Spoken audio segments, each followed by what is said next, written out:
Hey, sois bienvenue au module 2, on va comprendre cette guerre. Olavo de Carvalho disait une phrase très intéressante que je vais traduire en français, qui est « Tout autour induit la folie, l'infantilisme, les aspirations imaginatives.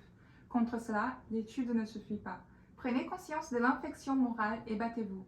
Battez-vous, battez-vous pour votre équilibre, pour votre maturité, pour votre lucidité. Avoir la normalité, la santé mentale, la centralité de la psyché comme idéal. » La moyenne des livres lus par an dans le monde est de 3,5 aujourd'hui. Ça veut dire qu'Olavo partait de la prémisse qu'on étudiait déjà, mais qu'il fallait qu'on prenne conscience de notre infection morale. Peut-être que tu es dans ces processus de commencer à étudier pour prendre conscience de ton infection morale, et c'est exactement ce qu'on va voir ici maintenant. En Proverbe 21-31, ça dit « On prépare le cheval pour le jour du combat, mais c'est le Seigneur qui donne la victoire. » Qu'est-ce que ça veut dire? Que Dieu donne la victoire, mais tu dois préparer ton cheval pour affronter cette guerre. Et c'est exactement ce qu'on va comprendre ici.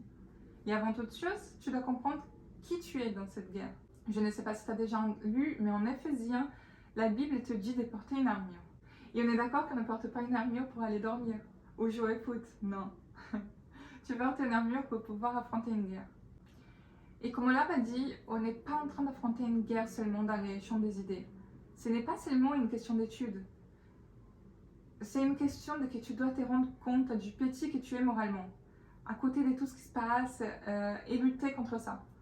C'est-à-dire que tu dois prendre des actions pratiques pour pouvoir combattre cette guerre. Et la Bible nous avait déjà enseigné par rapport à ça. Et aussi en Éphésiens, ça ne parle pas seulement que des armures, mais aussi des tours du diable. De la même façon que Dieu utilise les gens pour son royaume, le diable utilise les gens pour son empire. Et on doit être attentif en relation à ça. Il existe une phrase de Hugo van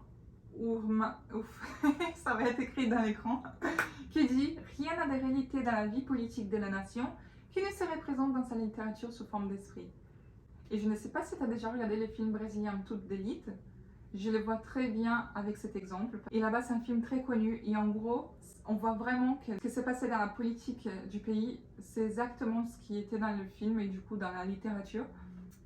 Et bon, je vais expliquer, même si tu ne connais pas le film ni l'histoire du Brésil, je pense que l'exemple laissera clair où je veux en venir et tu pourras en appliquer avec d'autres situations. Et bon, je sais pas, peut-être que tu connais aussi un monsieur appelé Bolsonaro, Bolsonaro, qui est comme les personnages du film Nascimento. Donc là, il y a déjà une similitude.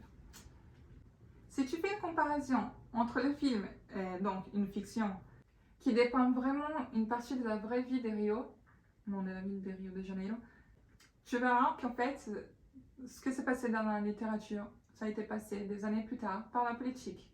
On fait une analogie. Donc déjà, on a le capitaine Nascimento, qui est quelqu'un qui se bat contre la criminalité, qui déteste les hommes productifs. Et bon, il y a plein de phrases du film qui sont restées dans la société brésilienne. Moi, je ne veux pas les dire ici parce qu'il y a des grands mots, mais voilà, ça crée des nouvelles formes d'insultes. Ces phrases sont vraiment devenues des sortes de slogans et ont même servi à l'élection de Bolsonaro en tant que président. Est-ce que tu vois où je veux en venir? Le président brésilien? Non. Je veux juste te dire qu'il n'y a rien dans la réalité politique qui ne soit pas présent dans la littérature. Et dans ce film, on a par exemple le portrait de l'universitaire comme quelque chose de très glamour. Et ça a été financé par le Parti communiste brésilien, qui finance donc toutes les directrices pour l'Union nationale des étudiants, ainsi comme pour l'Union de la jeunesse socialiste. Donc, avant, dans le film, on rend ça glamour, et après, dans la réalité, il y a des universités financées par le trafic. Les images qui sont montrées entrent dans la société et ça donne une réorganisation politique. Tu vois que les universitaires utilisent les cours pour critiquer la police, et les propres créateurs du film sont conscients de ce qu'ils ont aidé à faire. Ils voulaient faire un mouvement pour que les gens pensent que la police est maléfique, que les bandits sont des victimes et que notre société a besoin d'évoluer. C'était le but. Soit. Et quel est le rapport avec les cours de la Guardian des Mœurs? En fait, de la même façon que la politique va montrer ce qui est dans la littérature d'un pays, on a fait ça avec les chrétiens et avec les valeurs judéo-chrétiennes. Si tu ne le sais pas, il y a le meurtre de 100 à 150 000 chrétiens par an, poursuivis. Et les stratégies qui étaient utilisées avant, par exemple par Staline, de juste tuer les chrétiens, n'étaient plus vraiment efficaces. Donc on a ici entre 2003 et 2010 Les attaques terroristes entre les chrétiens d'Afrique dans le Proche-Orient et l'Asie ont monté de 309%. Qu'est-ce que ça veut dire? Ça veut dire c'est juste une persécution plus physique des chrétiens. Donc pratiquement dans ce pays tu ne peux pas être chrétien, sinon on te tue. Ça c'est une stratégie utilisée dans l'Orient qui quand tu la jettes dans l'Occident, elle change un peu de forme, mais maintient son efficacité. Je veux que tu fixes cette phrase dans ta tête pour que tu comprennes ce qu'ils sont en train de faire avec les chrétiens et les valeurs judéo-chrétiennes. La tolérance est pour tout, sauf pour les intolérants. Donc quand tu vois une information d'un homosexuel agressé, elle est dans tous les journaux, dans tous les médias, dans tous les locaux de communication. Mais quand il y a une poursuite notoire, bien structurée, tout en mouvement pour pouvoir tuer des chrétiens, surtout dans l'Orient, tu n'as même pas une ligne. Ou quand il y en a, c'est petit en bas des journaux. Et encore, qu'est-ce que ça veut dire? Les stratégies utilisées n'est pas un génocide physique, mais un génocide culturel. Quand tu regardes un pays tel que l'Iran, tu peux être chrétien, mais seulement chez toi, sans que personne le sache. C'est-à-dire que l'Occident utilise des mécanismes légaux pour interdire les cultes. On limite ça à une sphère privée, on interdit les cultes de façon publique. Je vais te donner un exemple avec Obama. Obama, c'est un monsieur qui a révolutionné les États-Unis. Il a utilisé des moyens pour étouffer les chrétiens de façon silencieuse. Par exemple, quand il a lancé le Obamacare, il a fait en sorte d'obliger les chrétiens à financer, par exemple, l'avortement.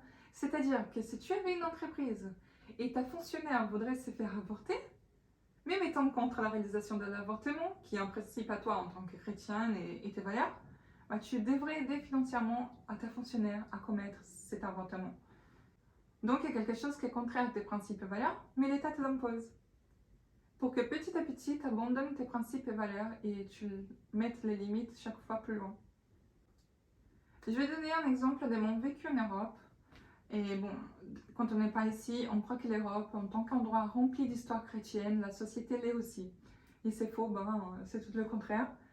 Quand tu vois l'histoire de l'Europe, tu verras que les références étaient en fait des chrétiens. Mais ce n'est plus le cas aujourd'hui. Tout ce qui est resté en Europe sont les choses physiques, comme les cathédrales, les églises.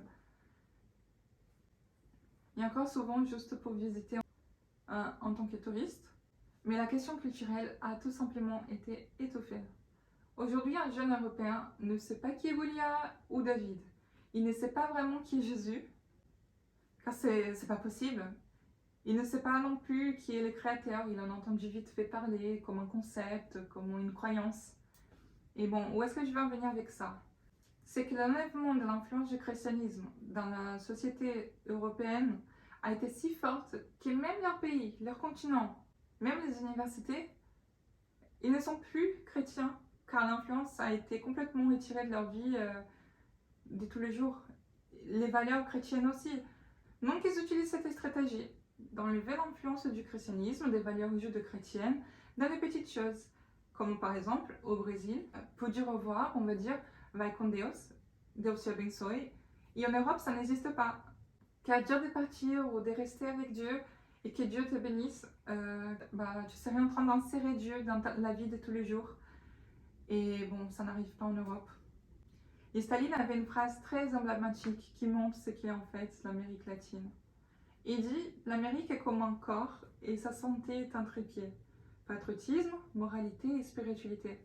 Si quelqu'un sape ces trois domaines, l'Amérique s'effondrera de l'intérieur. » Et ça, c'était une stratégie que Staline a utilisée. Et en vrai, elle l'a utilisée depuis plus longtemps.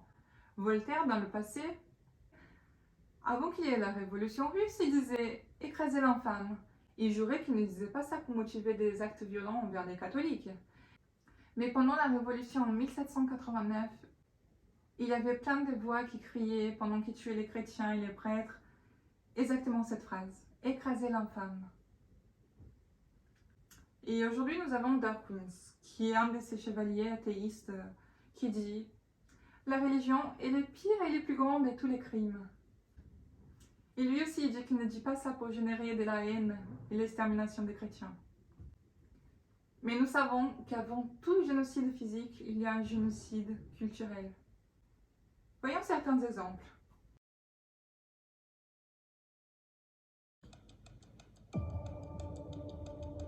Ciao.